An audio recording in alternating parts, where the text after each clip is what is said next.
Good day, everyone. Welcome to another episode of Reading with Ayo. My name is Ayo Lawrence. Today, I have an important guest with me. I have TK. TK is one of the leaders in the cycling club I belong to, and I've seen a lot of alignment between cycling and teaming. And I'm really interested in the topic of teaming and learning, continuous learning and collaboration. So I wanted TK to come and share some of the things we do in our cycling club with you, and just to emphasize the importance of teaming. But I'm just going to have TK introduce himself first. Hi, TK. How you doing? Hello, everyone. Hi, my name is TK Akins, and I'm one of the founders of Motherland Cycling Club. I'm also an engineer, a full-time dad, and I love to talk with Mr. Ayo. MCC?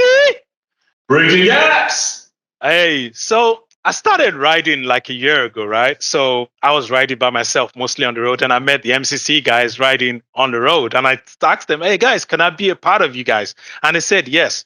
And I've seen my improvement before I started riding with the club to now where I am. Before I used to average 15 miles per hour. Now I can average 18.5 miles per hour. And that would be on a 70, 75 mile ride. Before, like it was to be 10, 20 miles and I'm doing 15 miles per hour. And that's ashamed of myself. But one of the things I've learned is if you want to be a better cyclist, you have to join a team, because I think it's one of the things that helps you grow. So what are the concepts that you learn from teaming, for being a part of a team in a cycling team? Yeah, absolutely, Ayo. There are lots of benefits from being in a team. That means, for example, you have someone who's looking out for you, someone to kind of guide you, depending on what your level of competence is. Even if you're a beginner, there's a lot you can learn from another teammate. And even if you're an experienced rider, there are lots of perks from when you ride by yourself in comparison to when you ride with someone. Even if you get into a bind, there's someone there just to support you, to cheer you on, or there's someone who can give you some vital tips about what you're doing on a day-to-day on a bicycle while you're cycling. So absolutely, I think you can't cycle without teams. I mean, teaming and cycling kind of go hand in hand. Yeah, because you learn to collaborate, you learn from each other. I've learned how to use some of my equipment. Before I was using one or two gears. Now I can use all my 12 gears. I was like, it was like magic to me when I started learning from the team members, and learning to grow my strength, and I became a better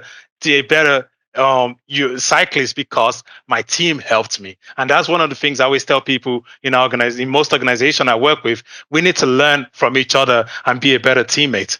So another thing that I have learned is, in terms of diversity and inclusion, right? People talk about headwind and tailwind, right? So when we cycle, we sometimes encounter headwinds, and I wanted you to talk about how we overcome headwinds. Okay, so real quick, headwind is when the wind is flowing in the opposite direction of the direction that the cyclist is going. So the cyclist is heading west and the wind is coming east. So that's headwind. And in order for you to maintain a certain desired speed, let's say, for example, 15 miles per hour, and and the wind is going at 5 miles per hour, it would take a lot of power or energy on the part of the cyclist to be able to move safely in that direction with such headwind to contend with. So what we do in headwind situations, and it should be a good cycling practice anyways, is to use a double pace line. A double pace line is when you have a set of riders, maybe one on the left and the right, who are facing the initial headwind, and they're causing a wind barrier for all the other cyclists that are behind them. And a good team would know how to use the strength of all their teammates, and you would rotate by spending a little bit more time up front, and then maybe every 30 seconds or every minute you do your share, and then you cycle back to the back, and then every member of the team gets to spend a little bit of time facing the headwind while protecting all the other members of that team for a longer period. So you spend 30 seconds up front as a cyclist, the rest of your team gets to rest for an extended period. That's how, as a team, we can protect one another and help impede against headwind conditions. And imagine when we're working like that in tailwind. And that means instead of doing only 15 miles per hour, we could be doing 20 miles per hour, we could be doing 25 miles per hour, and for a longer period of time as well. Yeah, and you don't get tired. And that's what I was telling people. It's like diversity and inclusion. When we talk about headwind and tailwind, so like, how do we overcome that? And I've been saying is we need to learn from cyclists, because if we're as an organization, as a community, as an organization, if everybody is taking their time, everybody is contributing, everybody's having the right opportunities, then there will be a lot of unity between us as well. And talking about unity, MCC. Bridging gaps. So I was, that's our motto in the Motherland Cycling Club. We like to bridge gaps. But I want you to talk about that because we also have an event coming up. So I want you to talk about that.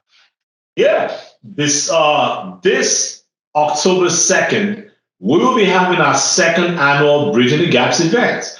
And this event is an opportunity for us to bring all cyclists from all walks of life, all stripes, all different cycling clubs. Historically, in the cycling community, people like to ride by themselves. At MCC, we believe in bridging all gaps. We believe strongly in diversity and inclusivity. We have about 30 members, 30 nations represented in our club currently. And we believe that by putting together an event, which will be coming up October 2nd, it's our second annual Bridging the Gaps event. It's an opportunity for us to bring every one of these people together and just celebrate our common love of cycling. It's also a great opportunity to network. It's a great opportunity for us to just get to know each other a little bit better, bring out the family, have fun. And that's really all we're about. Just bridging gaps one day, one person at a time. Man, I love that. And I love like the fact of the diversity in our team. Like I've learned a lot about Peru food. We're having a Jamaican ride to celebrate the Jamaican Independence Day this Saturday with some Jamaicans. It's a great opportunity to just learn about different cultures and different ways people do work, and you learn about different things. Hey, TK, what are you reading right now? Well, I'm actually reading a book that I read many years ago. It's called Strong Fathers, Strong Daughters. I don't know if you can see that. Yeah, I can by see. Dr. Meg Meeker.